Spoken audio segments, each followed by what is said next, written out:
और कहा कि लोगों का बीरेन सिंह की सरकार से भरोसा खत्म हो गया है। उसके बाद भी 20 महीने तक बीरेन सिंह अपनी कुर्सी पर बने रहते हैं। बीजेपी समेत अन्य दलों के विधायकों ने अलग से कुकी राज्य की मांग कर दी और उस मांग को लेकर दिल्ली आ गए, अमित शाह से मुलाकात की। विधायकों के एक दल ने यह भी आरोप लगाया कि उन्होंने प्रधानमंत्री से मिलने का समय मांगा, लेकिन प्रधानमंत्री उनसे मिले बगैर अमेरिका दौरे पर चले गए।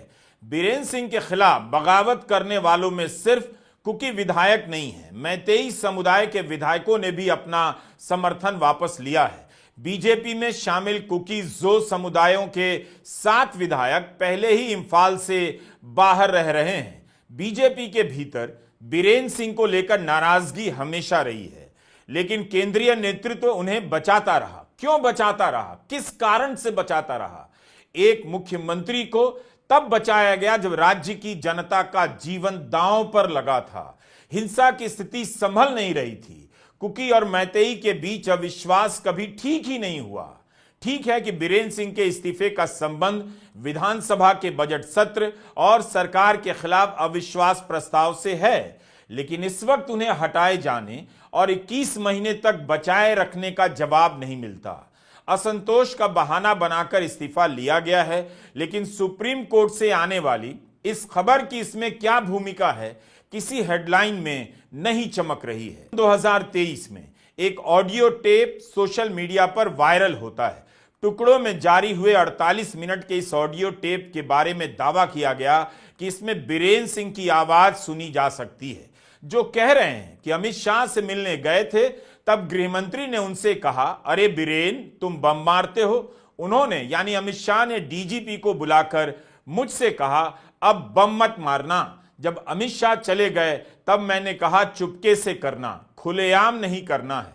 विश्वास नहीं है तो जाकर फ्रंटलाइन पर कमांडो से पूछ लो। इस बातचीत में कुकी समुदाय के प्रति हिंसात्मक बातें भी कही गई हैं और मुख्यमंत्री द्वारा हथियार चुराने वालों को संरक्षण दिए जाने की भी बात इसमें सुनाई देती है। तो किसी भी सभ्य और संवैधानिक व्यवस्था से चलने वाले देश में इस बातचीत के सामने आने के बाद मुख्यमंत्री को न सिर्फ हटाया जाना चाहिए था, बल्कि मुकदमा दर्ज करना चाहिए था। अगस्त 2024 में वायर की संगीता बरुआ पिशारोती समेत अन्य पत्रकारों ने इस लीक हुए ऑडियो पर काफी रिपोर्ट किया। वायर की वेबसाइट पर 5 हिस्सों में खबर छापी गई। उनकी रिपोर्ट आप वेबसाइट पर जाकर पढ़िए। जिस व्यक्ति ने वायर और अन्य मीडिया संस्थाओं को यह रिपोर्ट दी, उसने अपनी पहचान उजागर नहीं की, मगर उसका दावा था कि उसने खुद यह बातचीत एक मीटिंग में रिकॉर्ड की थी। मणिपुर हिंसा की जांच कर रही गुवाहाटी हाईकोर्ट के retired chief justice Ajay Lamba की समिति को भी यह ऑडियो सौंपा गया। 2 मंत्रियों समेत 10 कुकी विधायकों ने इस समिति से मांग की कि ऑडियो की सत्यता की जांच हो और अगर बीरेन सिंह आरोपी पाए जाते हैं तो उनके खिलाफ कार्रवाई हो। एक मुख्यमंत्री बम मारने की बात कर रहा है, ऑडियो टेप है, फिर क्या बचा रह जाता है? यह तो नेहरू के समय के मुख्यमंत्री नहीं है, इंदिरा गांधी के समय के मुख्यमंत्री नहीं है, नरेंद्र मोदी के समय के मुख्यमंत्री हैं और उनकी पार्टी के मुख्यमंत्री हैं। उनका यह ऑडियो जब सामने आया तब प्रधानमंत्री मोदी ने तुरंत एक्शन क्यों नहीं लिया? क्यों चुप रह गए? लंबे समय तक इस ऑडियो टेप को लेकर चुप्पी रह जाती है। पिछले साल 8 नवंबर को सुप्रीम कोर्ट में इस पर सुनवाई होती है। Kuki organization for human rights मांग करता है कि कोर्ट की निगरानी में इस ऑडियो टेप की जांच हो। पूर्व चीफ जस्टिस चंद्रचूड़ ने याचिकाकर्ता से कहा था कि जांच शुरू हो उससे पहले आप इस ऑडियो की विश्वसनीयता की जांच करवाइए और उससे जुड़े दस्तावेज कोर्ट को दीजिए। 3 महीने बाद अब उस मामले में फोरेंसिक जांच की रिपोर्ट सामने आई है। कुकी संगठन द्वारा सुप्रीम कोर्ट को सौंपी गई रिपोर्ट में ट्रुथ लैब नाम की संस्था ने पाया है कि इस ऑडियो में सुनी जाने वाली आवाज बीरेन सिंह की आवाज से 93% तक मेल खाती है। यानी इस बात की काफी ज्यादा आशंका है कि चुपके से बमों से हमला करने की बात करने वाला आदमी कोई और नहीं, मणिपुर का मुख्यमंत्री बीरेन सिंह है। 3 फरवरी को मणिपुर और केंद्र सरकार की ओर से सॉलिसिटर जनरल तुषार मेहता ने 3 हफ्ते का समय मांगा। उन्होंने मांग की कि इस दौरान central forensic science laboratory CFSL को भी इस टेप की जांच करने दी जाए। अन्य मामलों में सुप्रीम कोर्ट ने ट्रुथ लैब की रिपोर्ट को स्वीकार किया है और सीबीआई, सीएफएसएल जैसी संस्थाएं इसकी रिपोर्ट को सही मानती हैं। याचिकाकर्ताओं ने आरोप लगाए हैं कि जब से उन्होंने ऑडियो टेप की जांच का काम शुरू किया है, तब से मणिपुर पुलिस उन्हें डराने धमकाने का काम कर रही है। क्या यह कम गंभीर बात नहीं है कि ऑडियो टेप में जो आवाज है वो मुख्यमंत्री से काफी हद तक मिलती है और एक मुख्यमंत्री बम मारने की बात कर रहे हैं और गृह मंत्री उनसे इसकी बात कर रहे हैं, फिर भी कार्रवाई नहीं कर रहे हैं। गृह मंत्री को भी इस पर सफाई देनी चाहिए कि मुख्यमंत्री बीरेन सिंह ने उनके हवाले से जो कहा है वह कितना सही है। सवाल हटाने का नहीं है, इस्तीफे का नहीं है।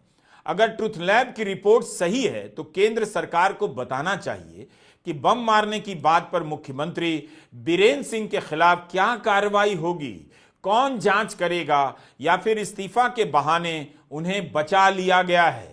केंद्र सरकार ने अभी तक अपनी तरफ से जांच कर एक्शन क्यों नहीं लिया?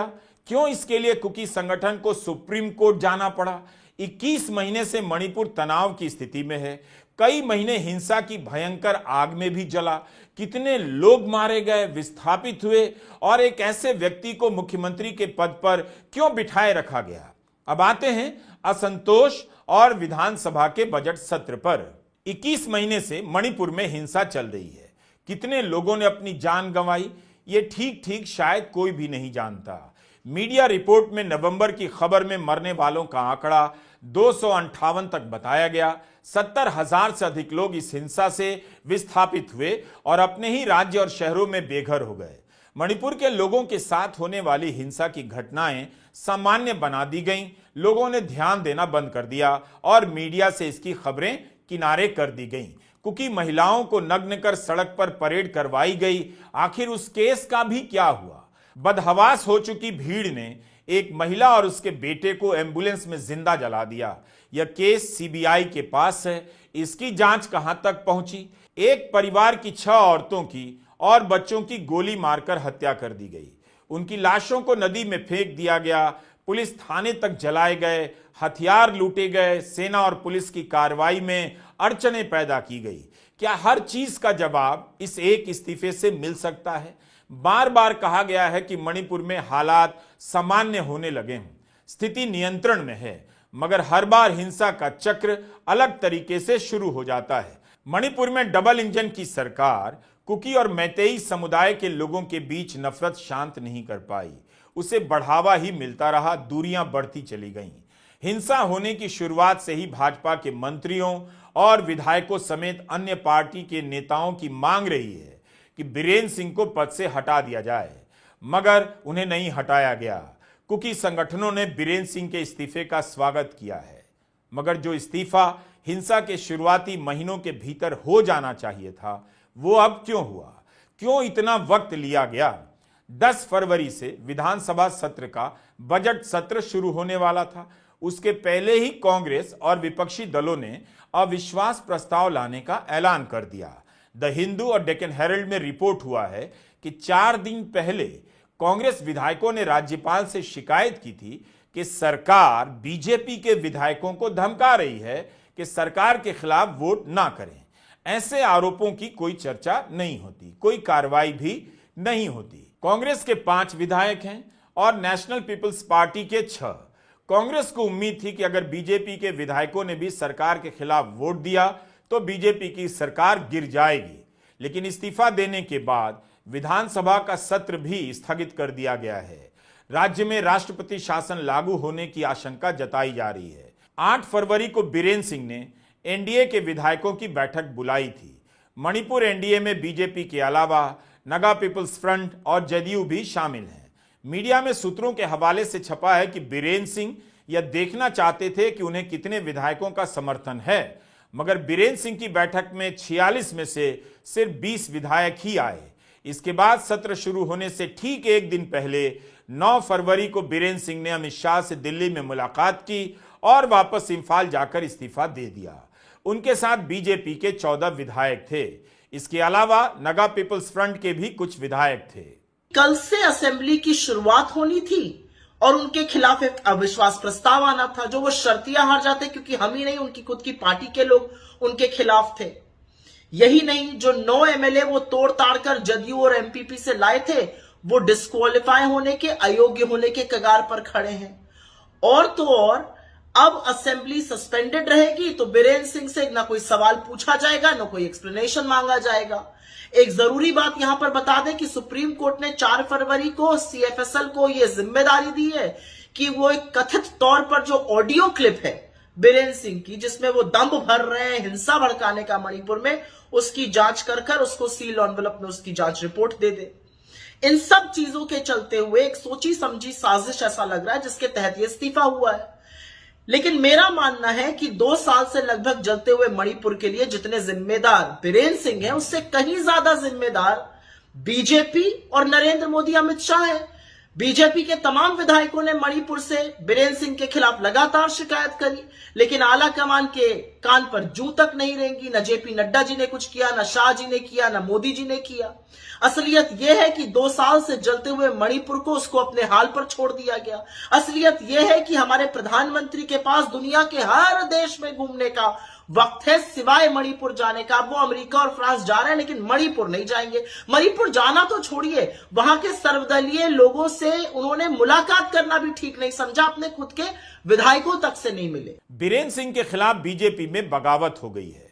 कुकी विधायक भी विरोध कर रहे हैं और मैतेई विधायक भी। मीडिया रिपोर्ट में लिखा है कि आधे से अधिक विधायकों ने मुख्यमंत्री के खिलाफ विद्रोह कर दिया है। विद्रोह करने वालों में विधानसभा के स्पीकर का भी नाम आ रहा है। इंडियन एक्सप्रेस की लिज मैथ्यू और सुकृता बरुआ ने रिपोर्ट किया है कि बीजेपी के साथ एनडीए के घटक दल के विधायक भी बीरेंद्र सिंह को अब सहन नहीं कर पा रहे हैं। उनकी बगावत से बीरेंद्र सिंह सरकार खतरे में पड़ गई।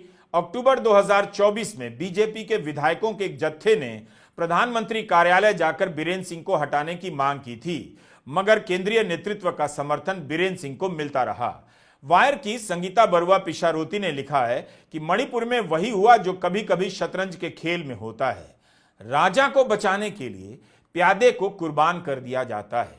तो यहां राजा कौन है? किस राजा को बचाया गया है? संगीता ने लिखा है कि ट्रुथ लैब की रिपोर्ट के बाद बीजेपी के वरिष्ठ नेताओं ने बीरेंद्र सिंह के खिलाफ अविश्वास प्रस्ताव लाने के पुराने प्लान को कांग्रेस की मदद से फिर से शुरू कर दिया। इसके बाद बीजेपी में बगावत फैलने लगी और बीरेंद्र सिंह समझ गए उनकी सरकार अब नहीं टिक सकती। 21 महीनों से प्रधानमंत्री मोदी और गृहमंत्री अमित शाह का समर्थन पाने वाले मुख्यमंत्री को 31 विधायकों का समर्थन मिलना मुश्किल हो गया। जैसे ये बात समझ में आई, बीजेपी के नाराज विधायक कांग्रेस के प्रस्ताव को समर्थन दे सकते हैं, दिल्ली में बीजेपी की हाई कमांड को कार्रवाई करनी पड़ी। बीजेपी के वरिष्ठ नेता वाई खेमचंद को दिल्ली बुलाया गया। इंफाल में खबर फैल गई कि वे अमित शाह से मिलने गए हैं। दिल्ली में मणिपुर के राज्य प्रभारी संबित पात्रा ने उन्हें संदेश दे दिया, मणिपुर में नेतृत्व बदलना होगा। 7 फरवरी को इंफाल में जब खेमचंद से बीरेंद्र सिंह को हटाए जाने के बारे में सवाल किया गया तो उन्होंने टिप्पणी करने से मना कर दिया, मगर पत्रकारों को शक हो गया कि कुछ होने वाला है। उनका पीछा किया गया तो पता चला वे अपने घर न जाकर स्पीकर से मिलने गए हैं। बीजेपी डबल इंजन करती रहती है, लेकिन मणिपुर में हालत यह हो गई कि उसे अपनी सरकार बचाने के लिए विधानसभा का सत्र टालना पड़ा। मीडिया में सूत्रों के हवाले से खबरें छपी हैं, हम वही बता रहे हैं। लिखा है कि पिछले हफ्ते विधानसभा के स्पीकर और बीरेंद्र सिंह के आलोचक सत्यव्रता सिंह दिल्ली आए और जेपी नड्डा से मुलाकात की। सूत्रों के हवाले से यह बात लिखी गई है कि इस मीटिंग में नड्डा को अविश्वास प्रस्ताव की जानकारी दी जाती है। जब उनसे पूछा गया कि क्या अविश्वास प्रस्ताव को रोका जा सकता है, तो स्पीकर ने बताया कि वे ऐसा नहीं कर सकते। इंडियन एक्सप्रेस में खबर छपी है कि 5 फरवरी को भी अमित शाह से मिलने की कोशिश की गई, लेकिन मुलाकात नहीं हुई। उसके बाद वो कुंभ के मेले में यानी बीरेंद्र सिंह डुबकी लगाने चले गए। उन्हें पुण्य मिला या नहीं यह तो किसी को पता नहीं, लेकिन इस्तीफा लेकर उन्हें किस बात की सजा दी गई है बीजेपी बेहतर बता सकती है। कुंभ के 3 दिन बाद बढ़ते दबाव के चलते बीरेंद्र सिंह फिर से दिल्ली आते हैं और अमित शाह और जेपी नड्डा से मुलाकात करते हैं। 2 घंटे की मीटिंग के बाद तय होता है उन्हें इस्तीफा देना पड़ेगा। देखिए कितनी कहानियां बनाई जाती है। दिल्ली में क्या कहानी बन रही है कि आरएसएस ने, दैनिक जागरण में खबर छपी है कि आरएसएस ने दिल्ली में 3 लाख बैठकें की हैं, छोटी छोटी 3 लाख। तो उस आरएसएस ने मणिपुर में क्यों नहीं 4 लाख बैठकें कर ली और कुकी और मैतेई समुदाय के बीच विश्वास बना दिया, स्थिति को सामान्य कर दिया। वहां तो आरएसएस से कुछ नहीं हुआ, वहां तो केंद्रीय नेतृत्व और रणनीति और ताकतवर मीडिया के होते हुए भी कुछ नहीं हुआ। लेकिन ये सब कहानियां बनाई जाती हैं। इन सब के बीच मणिपुर कहां है, उसके हालात कैसे सुधरेंगे, यह कहानी पीछे नजर आती है। बीरेन सिंह के इस्तीफा देने से मणिपुर में क्या बदल जाएगा, यह भी अभी साफ नहीं है। क्या कुकी और मैतेई के बीच की दूरी मिट जाएगी? राहुल